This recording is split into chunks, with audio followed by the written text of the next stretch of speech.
The American Civil Liberties Union, or ACLU, has been around for nearly 100 years. They call themselves the Guardians of Liberty, working in the courts, legislatures, and communities around the country to defend individual and constitutional rights. Oregon has a very active chapter of the ACLU dealing with some tough issues in the state, and here to talk about that is ACLU Oregon Executive Director Sandy Chung. Welcome to Eye on Northwest Politics. So nice to be here with you, Ken. Well, one of your big legislative priorities this session, Oregon's public defender crisis. We just heard from Yes. Governor Kotek about that.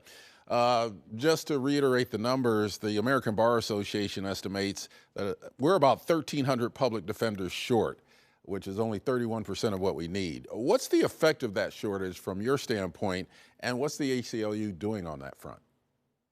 Ken, thank you so much for asking us about the public defense system in Oregon.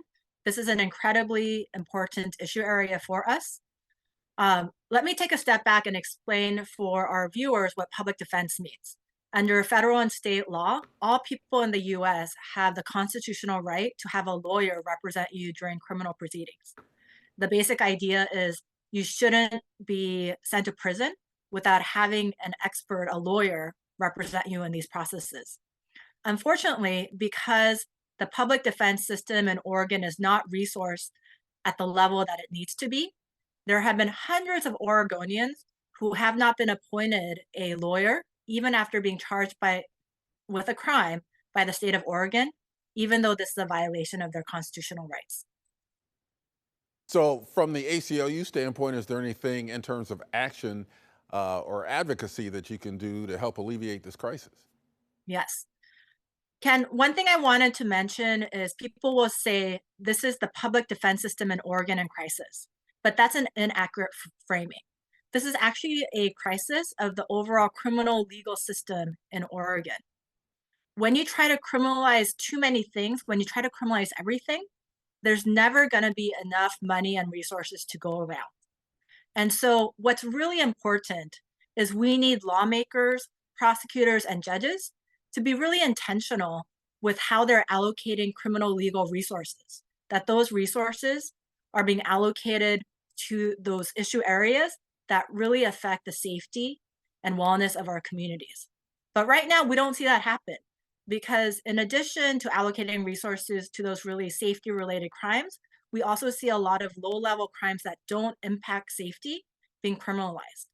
And so here, this is a really fundamental question of resource allocation because we're never going to have enough resources to criminalize all things and everyone.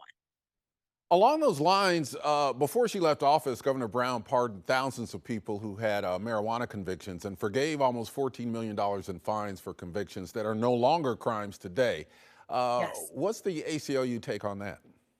Oh, we are very grateful to Governor Brown for engaging in this amazing action. And so, as you've stated, the governor pardoned more than 47,000 folks who had criminal convictions for low level marijuana possession, something that actually hasn't been illegal since 2015 when recreational marijuana was legalized in the state of Oregon. However, people who had possession of marijuana before that time still had these convictions on the books. And this meant that this was creating hurdles for lots of people, especially Black, Brown, and Indigenous people who are disproportionately impacted by these types of criminal convictions. They had hurdles to housing, to schooling, and to jobs. And so by the governor pardoning these convictions so that it comes off their records, but also forgiving the fines and fees that were assessed, it means that these people don't have these hurdles to housing, to education, and to jobs.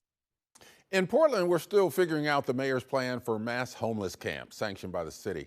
What are the civil liberties implications of that? Ken, here I want to tell you that most of the team members at the ACLU of Oregon, we live and work in the Portland metropolitan area.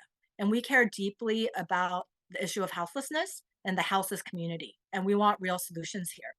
Unfortunately, the mayor's plan to create these mass encampments and to basically make this mandatory by criminalization, this is not a real solution. This is simply politics and political theater. And this is what's really disappointing Experts in this area, including the U.S. Interagency Council on Homelessness, which is the federal agency that dedicates its resources to knowing about this area and supporting it, they say that criminalization strategies are ineffective, expensive, and actually worsen the tragedy of homelessness. And so we are very disappointed that the city isn't working on real solutions, that they're just engaging in political theater and politics. Also in Portland, agencies and bureaus right now are compiling a list of all their surveillance capabilities, including surveillance cameras. Police are evaluating their intelligence gathering techniques now. What are the issues here from the ACLU standpoint, and how do you tackle that? We strongly support the privacy rights of all individuals. This is a fundamental constitutional right that we have. Obviously, that also has to be balanced because there are times when surveillance technologies can improve city services, that can make sure that there's accountability, for example, with body worn cameras by police officers. However, I think it's really important that when any type of surveillance technology is adopted and used by the city, that Portlanders and anyone impacted know what those technologies are, how they may be used, how that data recorded, and also that the communities have a say in the adoption and use of these technologies. And also that the city, when they adopt these technologies beforehand, they create very clear policies that create a lot of transparency and fairness and protections for people in the application of these technologies. Over the past year or so, there's been a big controversy in Yamhill County over a ban on the display of Black Lives Matter or pride flags in schools. You were involved in that debate. So where are we on that front? And are you satisfied with the resolutions that have come since that? Yes, Ken. So, to take a step back, a couple years ago, the Newburgh School District said that they were going to prohibit signs of inclusion and welcoming, such as Black Lives Matter signs and LGBTQ plus pride signs. So we actually represented a staff member of the Newburgh schools who had one of these signs of inclusion and welcoming at in their classroom because there was a threat of this person being penalized under this prohibition by the Newburgh School District. In fall of last year in 2022, a state court in Oregon said, yes, this is protected speech, and this staff member has the freedom and right to have this sign of inclusion and welcoming at their school. And in response, in January, just last month, the Newburgh School District reversed its prohibition on these types of welcoming and inclusive signs. We're very thankful for all of the things that have happened here and are part of it. We think this is a win for justice, equity, and care in Oregon, and also a win for the value that you can lift up historically disenfranchised communities, and that, in effect, lifts up all of our communities. We've got about 30 seconds here, but I want to mention this before we go. You're also working on overtime protections for agricultural workers. Why is this an issue for the ACLU? And that actually was done during the short session last year, and Oregon lawmakers adopted overtime protections for farm workers. Overtime protections for all workers have existed since the 1930s. However, at that time, farm workers were excluded because that was a field predominantly done by Black workers. So this was historical systemic racism that continues to today.